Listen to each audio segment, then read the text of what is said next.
نحمده ونصلي على رسوله الكريم أما بعد فأعوذ بالله من الشيطان الرجيم بسم الله الرحمن الرحيم ربي يسر ولا تعسر وتمم بالخير وبك نستعين السلام علیکم ورحمۃ اللہ وبرکاتہ۔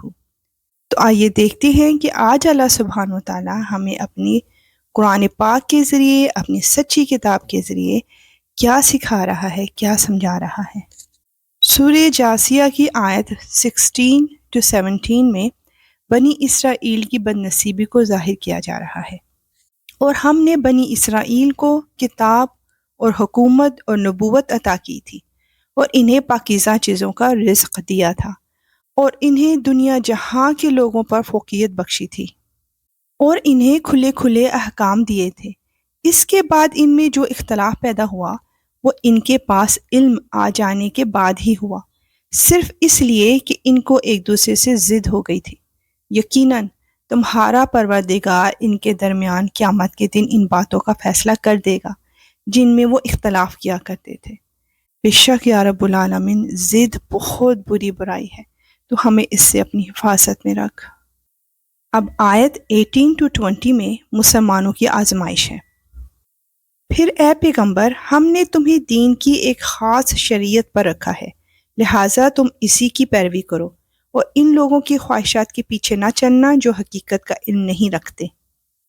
وہ اللہ کے مقابلے میں تمہارے ذرا بھی کام نہیں آ سکتے، اور حقیقت یہ ہے کہ ظالم لوگ ایک دوسرے کے دوست ہیں اور اللہ متقی لوگوں کا دوست ہے۔ سبحان اللہ۔ یہ قرآن تمام لوگوں کے لیے بصیرتوں کا مجموعہ ہے، اور جو لوگ یقین کریں ان کے لیے منزل تک پہنچانے کا ذریعہ اور سراپ رحمت ہے۔ بے شک یا رب العالمین، یا اللہ تو ہمارے لیے اس پر عمل کرنا آسان فرما دے۔ نیکسٹ 2 آیات میں ہم جانیں گے کہ جن لوگوں نے برے برے کاموں کا ارتکاب کیا ہے، کیا وہ یہ سمجھے ہوئے ہیں کہ انہیں ہم ان لوگوں کے برابر کر دیں گے جو ایمان لائے ہیں اور جنہوں نے نیک عمل کیے ہیں، جس کے نتیجے میں ان کا جینا اور مرنا ایک ہی جیسا ہو جائے۔ کتنی بری بات ہے جو یہ طے کیے ہوئے ہیں۔ اللہ نے سارے آسمانوں اور زمین کو برحق مقصد کے لیے پیدا کیا ہے، اور اس لیے کیا ہے کہ ہر شخص کو اس کے کیے ہوئے کاموں کا بدلہ دیا جائے، اور دیتے وقت ان پر کوئی ظلم نہ کیا جائے گا۔ اللہ اکبر۔ آیت 23 میں ہم جانیں گے کہ کیا نفس کی غلامی بھی شرک ہے؟ پھر کیا تم نے اسے بھی دیکھا جس نے اپنا خدا اپنی نفسانی خواہش کو بنا لیا ہے، اور علم کے باوجود اللہ نے اسے گمراہی میں ڈال دیا، اور اس کے کان اور دل پر مہر لگا دی، اور اس کی آنکھوں پر پردہ ڈال دیا۔ اب اللہ کے بعد کون ہے جو اسے راستے پر لائے؟ کیا پھر بھی تم لوگ سبق نہیں لیتے؟ یا اللہ، ہم ہر طرح کی نفسانی خواہشات سے تیری پناہ میں آتے ہیں۔ آیت 24 to 26 میں جانیں گے کہ کفار اللہ اور آخرت دونوں کا کس طرح انکار کیا کرتے تھے۔ اور یہ لوگ کہتے ہیں کہ جو کچھ زندگی ہے بس یہی ہماری دنیاوی زندگی ہے، اسی میں ہم مرتے ہیں اور جیتے ہیں، اور ہمیں کوئی اور نہیں، زمانہ ہی ہلاک کرتا ہے۔ حالانکہ اس بات کا انہیں کچھ بھی علم نہیں ہے، بس وہمی اندازے لگاتے ہیں۔ اور جب ہماری آیتیں پوری وضاحت کے ساتھ ان کو پڑھ کر سنائی جاتی ہیں تو یہ کہنے کے سوا ان کی کوئی دلیل نہیں ہوتی کہ اگر تم سچے ہو تو ہمارے باپ دادوں کو زندہ کر کے لے آؤ۔ کہہ دو کہ اللہ ہی تمہیں زندگی دیتا ہے، پھر وہ تمہیں موت دے گا، پھر تم سب کو قیامت کے دن جمع کرے گا، جس میں کسی قسم کا کوئی شک نہیں ہے، لیکن اکثر لوگ سمجھتے نہیں ہیں۔ بے شک یا رب العالمین، ایسا ہی ہے جیسا تو نے فرمایا۔ آیت 27 to 29 میں کچھ لوگوں کی بربادی کا ذکر کیا گیا ہے۔ آئیے جانتے ہیں کہ وہ کون ہیں۔ اور آسمانوں اور زمین کی سلطنت اللہ ہی کی ہے، اور جس دن قیامت آ کھڑی ہوگی اس دن جو لوگ باطل پر ہیں وہ سخت نقصان اٹھائیں گے۔ اور تم ہر گروہ کو دیکھو گے کہ وہ گھٹنوں کے بل گرا ہوا ہے، اور ہر گروہ کو اس کے اعمال نامے کی طرف بلایا جائے گا، اور کہا جائے گا کہ آج تمہیں ان اعمال کا بدلہ دیا جائے گا جو تم کیا کرتے تھے۔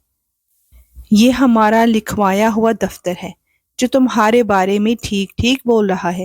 تم جو کچھ کرتے تھے ہم اس سب کو لکھوا لیا کرتے تھے۔ اللہ اکبر۔ آیت 30 to 33 میں روز قیامت اچھے اور برے انجام کے متعلق بتایا جا رہا ہے۔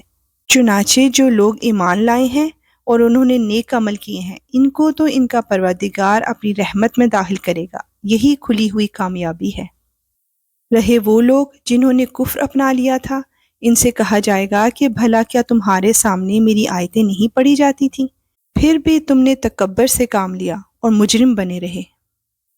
اور جب تم سے کہا جاتا تھا کہ اللہ کا وعدہ سچا ہے اور قیامت وہ حقیقت ہے جس میں کوئی بھی شک نہیں ہے، تو تم یہ کہتے تھے کہ ہم نہیں جانتے کہ قیامت کیا ہوتی ہے، اس کے بارے میں ہم جو کچھ خیال کرتے ہیں بس ایک گمان سا ہوتا ہے اور ہمیں یقین بالکل نہیں ہے۔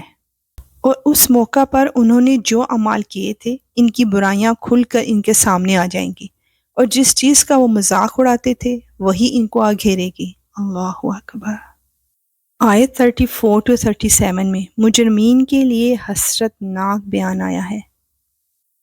اور ان سے کہا جائے گا کہ آج ہم تمہیں اسی طرح بھلا دیں گے جیسے تم نے یہ بات بھلا دی تھی کہ تمہیں اپنے اس دن کا سامنا کرنا ہوگا اور تمہارا ٹھکانہ آگ ہے، اور تمہیں کسی قسم کے مددگار میسر نہیں آئیں گے۔ یہ سب اس لیے کہ تم نے اللہ کی آیتوں کو مذاق بنایا تھا اور دنیاوی زندگی نے تمہیں دھوکے میں ڈال دیا تھا۔ چنانچہ آج ایسے لوگوں کو نہ وہاں سے نکالا جائے گا اور نہ ان سے معافی مانگنے کو کہا جائے گا۔ غرض تعریف تمام تر اللہ کی ہے جو سارے آسمانوں کا بھی مالک ہے، زمین کا بھی مالک، اور تمام جہانوں کا بھی مالک، اور تمام تر بڑائی اسی کو حاصل ہے، آسمانوں میں بھی اور زمین میں بھی، اور وہی ہے جس کا اقتدار بھی کامل ہے، جس کی حکمت بھی کامل۔ اللہ اکبر۔ یا اللہ، روز محشر ہماری عزتیں رکھ لینا اور ہمیں اور ہمارے تمام پیاروں کو بغیر حساب کے جنت عدن عطا فرمانا۔ آمین۔ انشاءاللہ ملیں گے نیکسٹ سورہ کے ساتھ۔ اب اجازت، وآخر دعوانا ان الحمد للہ رب العالمین۔ سبحانک اللہم وبحمدک، اشہد ان لا الہ الا انت، استغفرک واتوب الیک۔ السلام علیکم ورحمۃ اللہ وبرکاتہ۔